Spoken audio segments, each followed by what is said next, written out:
Hi fi খাই দাই আর long ড্রাইভের হাতছানির লোভ দেখিয়ে ডিডি ম্যাডাম কাবু করে ফেললো আমাদের যেতে। কোথায়? ময়মনসিংহ।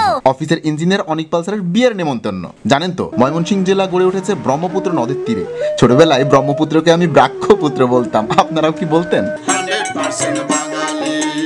ইয়েস, 100% বাঙালি চ্যানেলটা সাবস্ক্রাইব করে রাখুন, নইলে মিস করবেন, কেননা এরপরে আরও আসছে। সার্কিট হাউস থেকে এখানে বেড়াতে আসলাম, কিছুক্ষণ এখানে ওয়েট করবো, এরপরে আমরা একটা ম্যারেজ সেরিমনিতে যাবো। সেখানে আমরা বিয়ে টিয়ে খেয়ে ওই বেড়া ওই সানগ্লাসটা পয়রালা।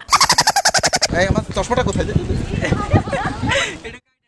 হ্যাঁ, ব্রহ্মপুত্র নদীর তীরে এসে অনেক ভালো লাগছে। এখানকার প্রাকৃতিক শোভা, তারপরে হ্যাঁ একটু প্রাকৃতিক শোভা, তারপরে পানি, অসাম পরিবেশ। এখানে সবাই বসে আছে, আমার বাংলার মানুষ। বিয়ে খেতে আমরা ঢাকা থেকে এসেছি, আমরা সেতু ভবন থেকে এসেছি। তো বিয়ে খেতে যাবার পূর্বে আমরা যে এখানে রিল্যাক্সেবল সময়টা কাটাচ্ছি, এই সময়টা আসলে এক্সপেন্সিভ। হয়তো আর পাবো না, আসবো না কখনো, এখানে বলা যায় না। তারপরেও এই যে সময়টা চলে যায়, আমরা ধরে রাখতে পারছি ফ্রেমে। তো যাই হোক, আমাদের গাড়িটা এসে গেছে, গাড়িটা দেখে দাও, গাড়িটা এখন দেখে দাও। আমাদের মাইক্রোটা চলে এসছে, বোধহয় আমাদের যাওয়ার সময়টা হয়ে গেল। চন্দা চম্পা আর ববি আয়না কাছে আয়না রাখবো তোদের বায়না, বল না কে কিনি না, আপাতত কেউ কিছু নিচ্ছে না। আর বিনা অনুমতিতে বিয়ের ভিডিও আমি আপনাদের দেখাতে পারছি না, এজন্য আসলে আমি আন্তরিকভাবে দুঃখিত।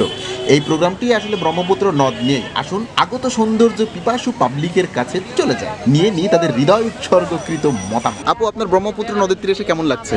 এক কথায় অসাধারণ। কোত্থেকে এসেছেন আপনি? ঢাকা থেকে।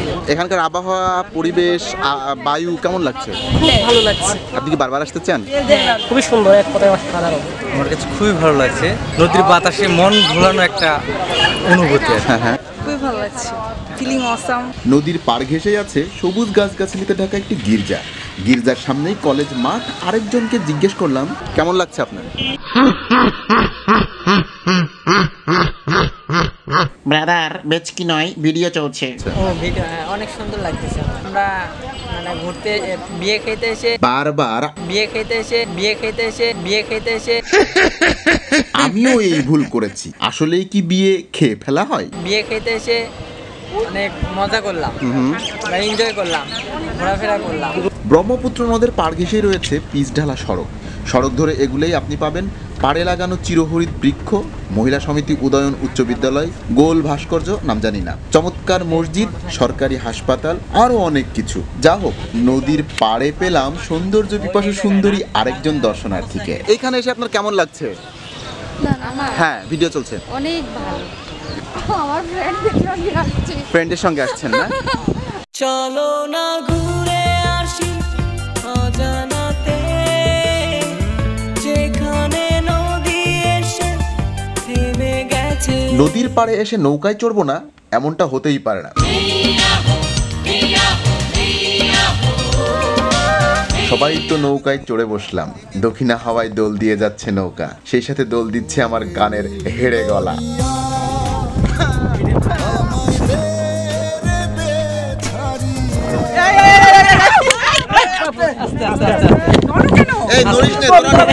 হঠাৎ বাতাসের ধাক্কায় ব্যালেন্স হারিয়ে নৌকা একদিকে কাত হয়ে গেল।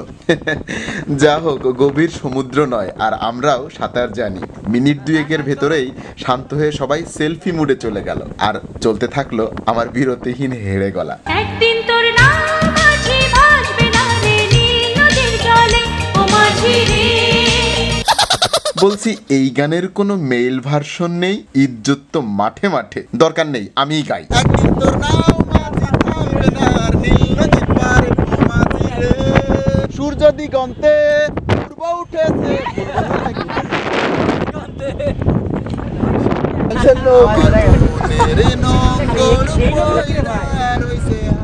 হাসি ঠাট্টায় কখন যে সারা দিন কেটে গেল কেউ বলতেই পারবো না। সূর্য যখন পশ্চিম দিকে হেলে পড়েছে, তখন আমরা ইট কাঠ পাথরের নিরস ঢাকার উদ্দেশ্যে রওনা দিয়ে দিয়েছি। পেছনে ফেলে গেলাম সারাদিন দুষ্টুমি ভরা ব্রহ্মপুত্র নদকে। একদিন হয়তো বলবো, সতত হে নদ তোমায় পড়ছে মনে। রঙিন একটা দিন উপহার দেবার জন্য ধন্যবাদ দিদি ম্যাডাম। হেড়ে গেলায় গুনগুন করে খুব গাইতে ইচ্ছে করছে। আমি এক যা যাব